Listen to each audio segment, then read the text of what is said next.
Hi, everyone. I'm back today to talk about another show in my Bands That Jam series. So, I'll start off by showing everyone what we're going to be talking about and then get into some details as we go along.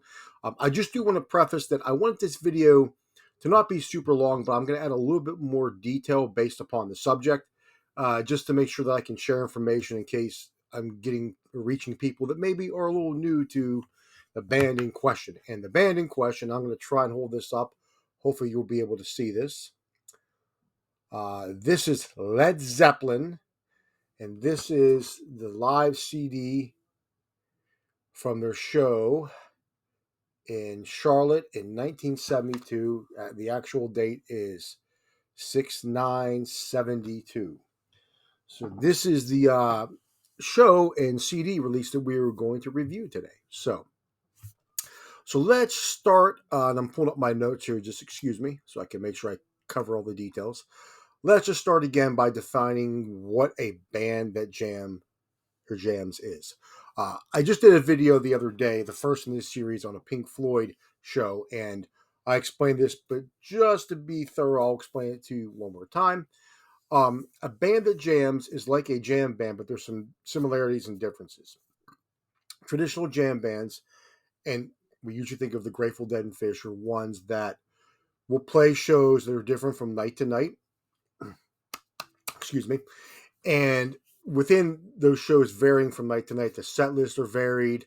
The songs are in different orders. Different songs are brought in and brought out. Of course, they have a lot of songs as jam bands. They're what we would call a jam vehicle, being songs that could definitely you know, are about all improvisation and changing up and doing different things. And some of those songs can be a jam vehicle unto themselves, being the one song contains all the jamming and improvisation unto itself and then it ends, or they could be a jam vehicle song that launches into a series of other songs which are jammed out as well, usually through a segue of one song into another. And oftentimes jam band isn't quite sure how they're going to get from one song to another. um, that's jam band. Bands that jam, which again, that title comes from what Greg Allman described as the Allman Brothers Band, or what they are or were, is one that may or may not have some variation in the set list, and that's sort of debatable on the band in terms of the repertoire. But they don't necessarily have a lot of crazy variation from show to show in terms of a bunch of different set lists and songs segueing into one into another. Rather, what makes them a band that jams is that they have certain songs, and some more than others that are the jam vehicles that still have the ability to get spaced out and jam into different improvisation and go different ways. So there's still some variations within the jam vehicle songs, but there might not always be variation from the repertoire in their arsenal, and what they may perform from show to show. Again, bands and jam is still a broad category. The Allman Brothers is a great example of one. And again, the one we're talking about today, I think, is also another wonderful example, is Led Zeppelin. Now,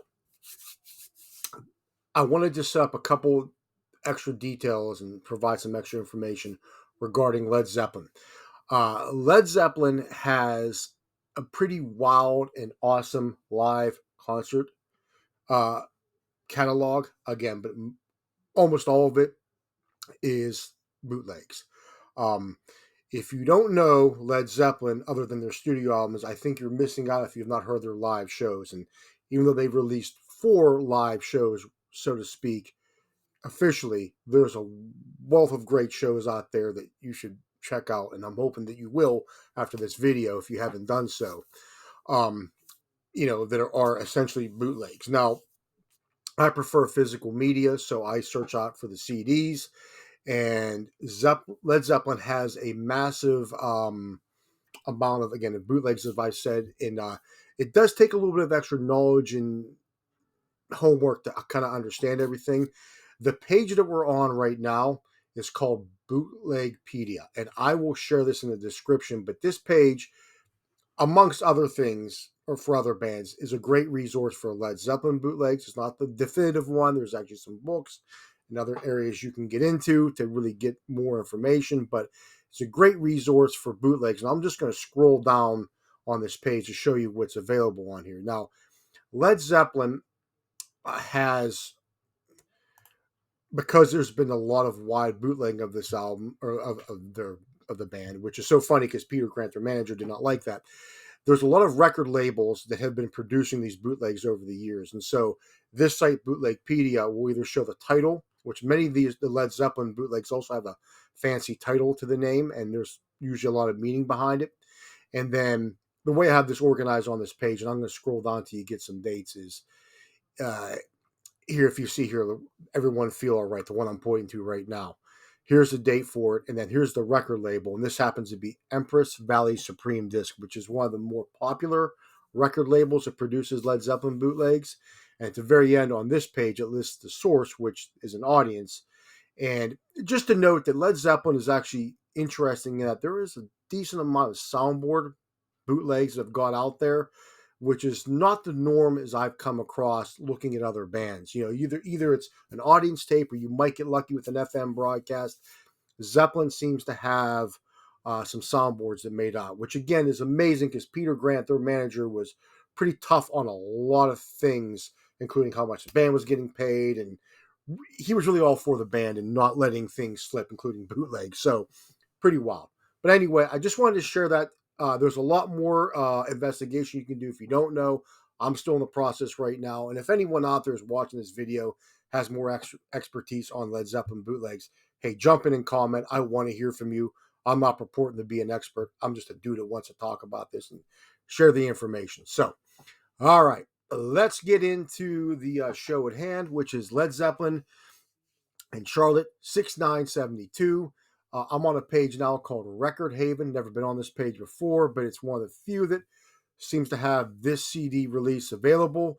And I'm going to pull up here. This is the the track list that's on the show, and it is a complete show. And I want to just kind of give some notes, and I'm going to review the show, and we'll be good for this video. So the first thing I want to say is this show, if you saw when I held up the booklet, it is labeled as an FM broadcast, but it's not. It is an audience tape. So that, is what it is, So still good sounding quality. Certainly something that, it's not going to be a deterrent for your listening pleasure if you get it. So I hope you do. I'm going to talk about Led Zeppelin's 1972 sort of efforts briefly here, then go into the show review, and I'll add in some details. So the main things to know about 1972 is Led Zeppelin still did a world tour, but the volume of shows was less than it was in 1971. In 1972 has a really cool thing that started in 1971, mini acoustic sets, and this show does have that. So I'll detail some points about that as I go along. But not to belabor this any longer, let's get into the show review. So knowing that this is a audience tape, you will often hear, if you get this, the two main tapers, and I will reference them as taper 1 and taper 2. Taper 1 is the one that I feel speaks the most and seems to have a knowledge of Led Zeppelin. And there's a couple points where there's some interesting banter in between songs that you can hear from the tapers. So, as typical for a 1972 Led Zeppelin show, it starts with Immigrant Song, which you can see here, which starts disc 1. An Immigrant Song, then there's Heartbreaker, and these are two great tunes, and they're played very well. Nothing is blowing me away when I heard them, but again, they're very solid. They're good rockers for sure. When we get to Celebration Day, again, it's another shorter song, definitely rocks out.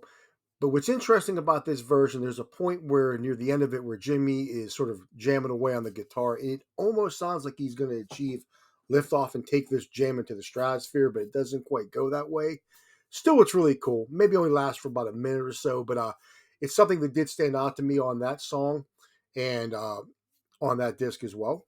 The next song is Black Dog, and Black Dog was often performed with an Out on the Towels intro, which then goes into the song Black Dog.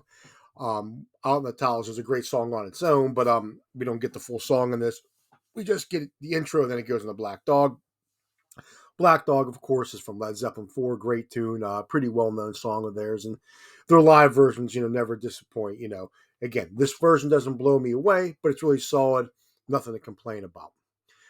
The next song is Since I've Been Loving You. It's one they've been doing for several years now, even in 1972. And this is a cover, but I've always loved Led Zeppelin's take on it. It reminds me of a blues tune written for a film noir sort of horror or crime mystery thing. And there's definitely a haunting sort of spooky feel to it. I just think it's a really neat sounding blues tune. It doesn't have a traditional blues sound to me, even though it's bluesy, so to speak. Lots of blue in there, I know. But it's really cool and I like it. And I think they do a wonderful version in this show. So again, it's kind of, I'm biased because it's a tune I like, but this is a great version from this show. The next thing that comes up is Stairway to Heaven. I think even if you're not a huge fan of Led Zeppelin, you know of Stairway to Heaven as there being one of their signature songs. And of course, it's a solid version. Stairway to Heaven in its later years, because Zeppelin did tour after 1973. They had two other major tours, 1975 and 1977. I feel like Stairway to Heaven started to pick up even more in 73. And by 1975 and 1977, it had a little more oomph to it. So it had a little bit more of a end jam on that song. It still didn't quite get too far out there, but really cool. This version doesn't quite do that, but it's still a good version. So thumbs up on that. And then as we get into the next part here, we get to Going to California, That's the Way, and Braun Your R Stomp. And I got to be honest, I can never pronounce Braun Your R Stomp correctly. I'm probably pronouncing it wrong now, and I'll probably never get it right. But, excuse me, these four songs comprise mini acoustic sets, which again started in 1971 and they continued into the 1972 shows. As a matter of fact, the last acoustic mini set that they played in 1972 was contained on the album How the West Was Won, one of the rare few live releases that Zeppelin put out, which is from the two shows in LA or San Diego, I believe. But one's LA, I think one's San Diego, but they're from 6/25, 72, and then 6/27, 72. But these four songs are on this CD. And I will say that Going to California and That's the Way are always great acoustic tunes. Love hearing them in their set list. So there's not a lot of variation between the songs because they're kind of set up a certain way to be played a certain way. And they really seem to be punctuated by how well Robert Plant's voice is. And he's really good on this. So thumbs up to those two songs. Tangerine, I just want to mention a couple comments about that song. That's a song I loved way back when I was a kid, before I even knew everything about Led Zeppelin. In their live shows in these acoustic sets back in the earlier years, they played it acoustic. It eventually reemerges later on as an whatchamacallit, an electric version. In the acoustic set, it is just Jimmy playing guitar with Robert Plant singing. The rest of the band doesn't back it up. Still really cool, but in the electric versions, the rest of the band provides a backing musical accompaniment to the song, which I kind of like. So would have been cool if the Tangerine in the acoustic version had, Bonham and John Paul Jones playing along in some fashion, but it doesn't. It's a minor thing, nothing major. Still a great tune. Love it. And then what's interesting is after this song ends, you can hear the tapers talking. And taper one, again, seems to be the individual that is much more knowledgeable of the band. And he starts criticizing the band, saying on this particular performance that night that the band was drunk. At least he felt that, in that they have played better before. So either he's heard or have seen them before. But taper one seems to have some experience with Led Zeppelin. The next song, again, the one song that I cannot pronounce, Braun Your R Stomp. Audience kind of gets into this one a little bit more. You can hear clapping on the recording. Kind of got a country feel to it, so maybe it appealed to everybody. I don't know. A little more than the other acoustic songs that were played. But again, well played song. That's one that's kind of grown on me from when I initially heard it, so I like it. An interesting side note. Excuse Excuse me for 1 second. I'm dealing with like a little bit of a cold or sinus infection or allergy thing, so who knows what. But every now and again the cough kind of comes upon me. But Braun Your Stomp premieres in 1972's mini acoustic set, yet it doesn't make it onto a studio album until 1975's Physical Graffiti. Neat little factoid. And I think I was saying this before, but I'll repeat it again if I didn't. This mini acoustic sets, they go through and they play through these mini acoustic sets again on to the West, How the West Was Won album, again with the last mini acoustic set being played on 6/27/72, and they wouldn't play one again till 1975, and not during that tour, but the very end of that tour when they played the Earl's Court shows, which I'll review one of those later on down the line. But it's a little interesting tidbit on that, if I didn't mention it from earlier. Now, after the end of this song of Braun Your Stomp, the tapers again can be heard when the song ends in between, this song ending and the next song starting. And what they do is taper one starts to comment that he doesn't understand the songs that the band are playing or at least has played that night. And he makes a strange comment, which was, I didn't quite make it out even with the headphones on, but it sounded like he was saying they were only playing songs about animals, which Black Dog's the only song I can think about that's about animals so far in the set list. And they were slobbering or something. And then he made some comment about the band used to play more about wizardry or mysticism. I don't know. It was kind of weird, but either way, I got a chuckle out of that. Just like I got a chuckle out of the same taper one guy complaining about the band not playing well or they've been better. So anyway, but then both the tapers have a discussion about potentially flipping their tape because they're not sure how much time they have left on the current tape or the current reel. And taper one makes a comment that says, the longer songs are coming, so maybe we should flip the tape or replace it. And what's interesting is they don't do that. And how do I know? The next song that comes up, and we're on the CD2 now, is Dazed and Confused. One of the big jam vehicles, and almost was a signature jam vehicle for Led Zeppelin throughout their time. I would equate Dazed and Confused to Dark Star with the Grateful Dead, or Tweezer with Fish, or Mountain Jam of the Allman Brothers is sort of their signature jam tune. Not that they didn't have others, but this is the one that almost always was that way as a jam vehicle. And what happens is during Dazed and Confused, the song's playing, they get through the lyrics, they get into this really cool jam, and all of a sudden, it fades out. And I think it fades out because they had to change the tape. And after it is pretty cool jam that's going on by the whole band, when it fades back in, we're on the section of that song where Jimmy Page is playing the guitar with a violin bow. And that's a part of that song that used to come up regularly in his performance. And so I'm not sure how much was missing because the song clocks into 24 minutes plus. And this song, really could take off. Even back in 1971, it was hitting close to and exceeding at times the 30-minute mark. So it doesn't always have to do that, but I only bring that up, excuse me, because I think we have some missing time. How much? I don't know. That being said, it's still a really good version. Audience is totally into it. They're rocking and rolling. It's high energy. So even though it's got a cut in it, it's great. Then we get into the next song, What Is and What Should Never Be. A song I like, doesn't necessarily blow me away. They have that cool, guitar playing that Jimmy does where he is da-na, da-na, da-na, da. That part's always cool. This is a well-played version. Please forgive my horrible rendition of Jimmy Page's guitar playing, by the way, but cool version. Doesn't stand out, but again, it's not horrible either. And then, of course, the next song we can see on here is Moby Dick. And, what can I say about Moby Dick? John Henry Bonham. There's nothing else you could say about it. I mean, that song, has a really cool guitar riff. I always love the guitar riff that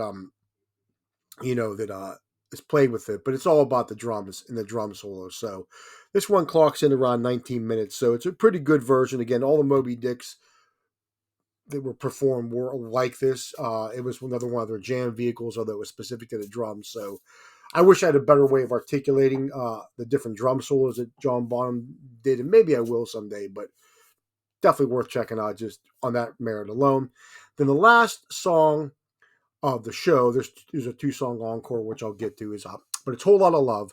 The Whole Lot of Love is another one of those songs, and if you have How the West Is Won, you know that it has this habit of being more of a jam vehicle and that it definitely stretches out. But the way they stretched it out often was, along with some improvisation, they threw in different cover songs as a medley in between. This version doesn't do that. So it's a shorter version. I think it's a little over 8 minutes plus. But there's no medley of songs, it's just straight up jamming, which I kind of prefer, to be honest. So they really hit the high energy jams, they roll through it. And one interesting thing I noticed is that the whole band's playing. I hear, Bonham's doing at the drums. I think John Paul Jones is on the bass, and I think pretty positive he is. And then you hear Jimmy jamming away on the guitar, but then you hear a piano sound, the keys sort of being repeatedly hit as part of this jam. And I'm thinking Robert Plant must have walked over to the keyboards and was maybe taking a little quick run on them while the band was jamming. So don't know if that's true. If anyone was there and can verify that, that would be cool to know. But kind of a neat little anecdote to that song. It's great, good stuff. And then you get 2 encores, which are Rock and Roll and Communication Breakdown. Um, Both of these are good rockers. They do a great job on them. Uh, the the audience after Rock and Roll is yelling more, more, more. Then they get the second encore of Communication Breakdown. They're still yelling more, more, more. So I go back to Taper One's complaints, and I think everyone was having a good time. Overall, I do like this show, even for an audience tape, and it is funny to hear the Tapers banter. It is commercially available right now.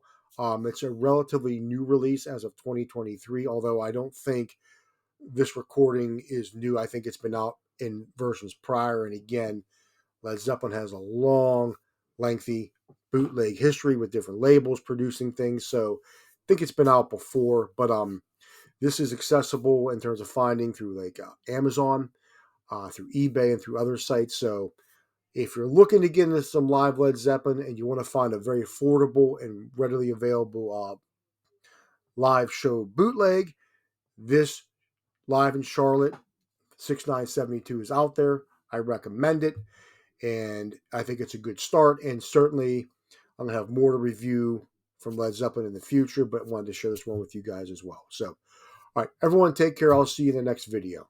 Thanks.